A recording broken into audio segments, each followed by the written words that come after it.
Good morning or afternoon or whenever y'all listen to this. This is Tracy Brown. So it's really sunny in my face, but we'll have to deal with that, right? Okay. Sorry, the lighting isn't awesome, but this is where I'm at today for a little while at least, doing some work. And I thought I would tune in with you all before the day got going. And first off, I want to say thank you. I've gotten a lot of really lovely messages recently about these videos and how they've been helpful. So I just want to say thank you. You're what keeps me doing them. And so as long as you feel like they're helpful, then I will keep putting them out. So I appreciate that a lot. And you've all been really great at giving me suggestions and ideas as well. And I'm all about depth and nuance. So today's video is going to be about that, is when you finally let the reins up a little bit. And what that means is when you say, you know what, I'm going to eat with full permission. I'm going to eat what I want. What you're going to find is, regardless of your size, regardless of what your history is with eating, regardless of whatever diagnoses, if you've been given one, everybody goes through a period of time where it feels like the eating is, the word's not out of control, but it's certainly not balanced. And that's honestly how it is. I mean, even people that I've worked with who come from treatment, there's a level at some point where full habituation needs to happen, which means we're sometimes probably going to eat past full. Sometimes we're going to have a lot of maybe an insatiable appetite for either just more food or certain kinds of food. So and then they're probably going to be the foods that you haven't let yourself have in weeks or months or even years. And I know that's scary because the basis of a lot of our relationships with food wrap around how can you not eat certain foods, the high calorie foods, foods with sugars, foods with fat, foods with carbs, that kind of stuff. And it's really easy to think that oh my gosh, I'm really messing up, I'm doing something wrong, I'm eating too much. When if you think about it, you may have had, again, years and weeks and months where you're under eating, where you're not eating certain foods.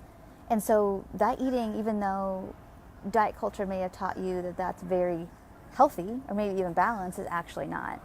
And so you will probably go through a period of time, whether it's weeks or months, where you eat a bigger variety and more volume of energy dense food. And let's just call that's what it is. And it's just a boomerang effect of not having those foods for a really long time. So I often see people talk about, how do I stop when I'm full and how do I control this eating and all that. So there's a couple of things about it. Sometimes you shouldn't try to do that. You actually should allow yourself to eat and be present with what you're doing and not judge what you're doing. And lift and remind yourself, hey, I've spent X amount of years not eating cake, so I'm probably going to eat cake in bigger amounts right now and sometimes past full. Now, again, that's scary. I know it might change your body size. I get it. It's scary. I've been there. And I know that I have privilege because of where my body size recovered at. I've always been, if you've been watching my videos, I've been doing videos for 2+ years. I've been doing blog posts for 4+ years. And I continuously talk about not everybody's going to recover in the same size and shaped bodies. I totally get that. But the process is the same for everybody, is that to really be free. And what we're working on here is not is trying to get our weights to a certain place, really, or maintain ourselves at a certain place. It's about freedom. So if you're struggling with that, you might consider that maybe you're trying to keep the brakes on too much with your eating. And that's actually making the period of time to habituate to certain foods longer.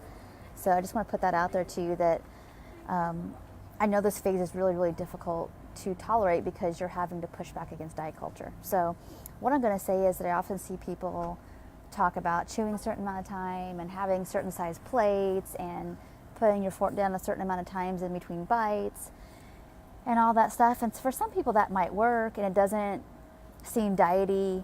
For some people that's going to be super duper triggering, and so I never suggest those things. It's really about, when I'm eating, can I eat in full view? Meaning, can I be present as much as I possibly can with what I'm doing, understanding that all of my eating has a function. And that doesn't mean that something's wrong or I'm out of control. So if you've done your part in it, that, okay, I know that I have to burn that bridge, I gotta get off the boat, I gotta move forward, and I'm not going to try to restrict my food, even if it scares me. So if you're rejecting diet culture, and if you're in agreement with letting your body be where it needs to be, if you've done those 2 steps and you're working on eating with full permission, awesome, and you're going to get through this. You really are.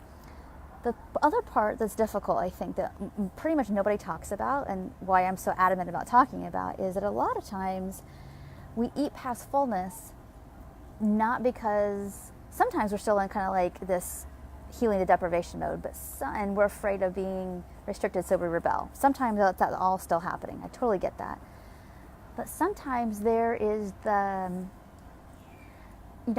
food behaviors has gotten coupled up with essentially managing our state. And when I say our state, what I mean our nervous system state, whether we're in fight or flight or freeze, or some kind of dysregulated combination of both at the same time, which is really, really physically and emotionally uncomfortable.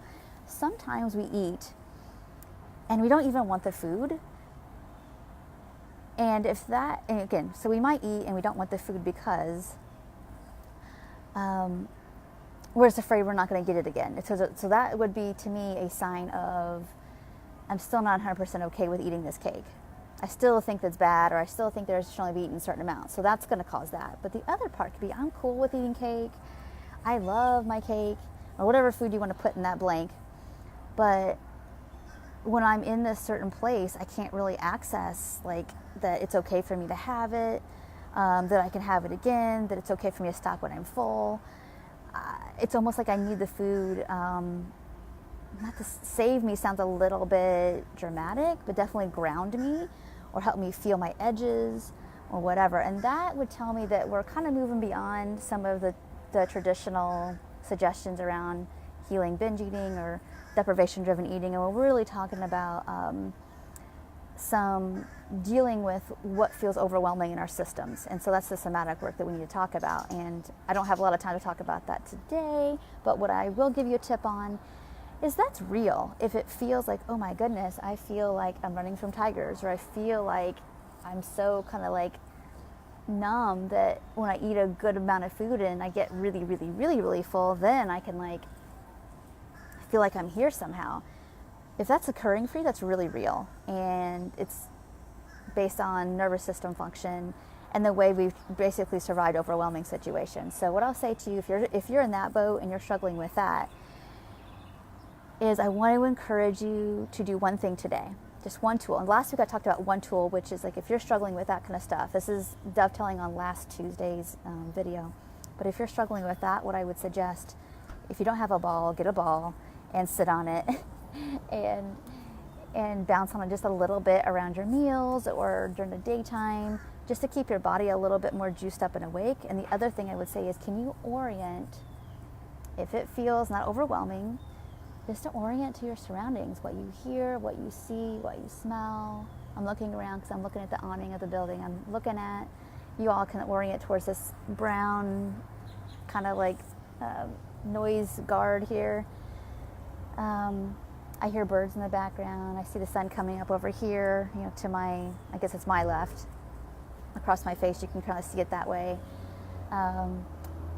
Because what's happening is that our bodies are kind of in this place of like survival. We're not very present to 2000, whatever year this is, you're watching this video. Hopefully this video goes beyond 2018.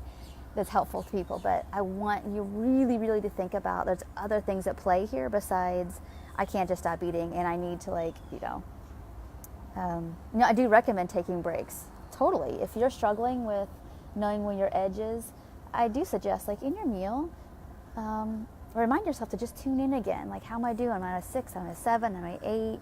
How satisfying is this? Yes, do all of those intuitive eating skills, totally. But if that's not working for you, I need you to go beyond some of the strategies and really check in with what's going on, like in your here and now-ness, just globally. So I hope this video was helpful. I'm really want to dig into some deeper layers and levels with some stuff with you all. If you're struggling with this and you're trying these things and it's still not quite working, please reach out to me. You don't need to like keep spinning on this and looping, and that's what happens. We loop and loop and loop, and it just gets worse versus gets better. If that's the case for you, you should not be looping on learning how to stop when you're full. If you've been trying to do this for several months or a year or two, that's too long, in my opinion. I think it takes a long time to fully make peace, but I think that we should be able to have the window of tolerance and ability to know when we're full and stop there most of the time. And if we're struggling with that, there's something else at play that I think we might need help with. So I've been there. I remember. So, and there was only a couple specific things that really helped me, and it wasn't like I knew that like there wasn't any good or bad food. I was just struggling with safety level in my system to know how to stop. So there was some relational things that really helped me, and that's where the role of systematic coaching can come in. So anyway, if I want you to try these other tools first though, try this other stuff out, and if it's not working, let me know, and we'll go from there. So hope you all are doing really good. Have a great week. Set your intention right now to, if you're not letting yourself have full permission to eat what you want, start there. If you're putting the brakes on your eating because you're afraid about weight gain, work on that. If all that's not enough, then we need to dig deeper with some somatic work and go from there. So thank you so much. Have a great week. I likely was tomorrow Tuesday. I'll be able to pop in tomorrow again, and we'll keep going. So I hope you're all doing great. Sorry about that. Please leave your comments and questions below, and I look forward to talking to you soon. Take care.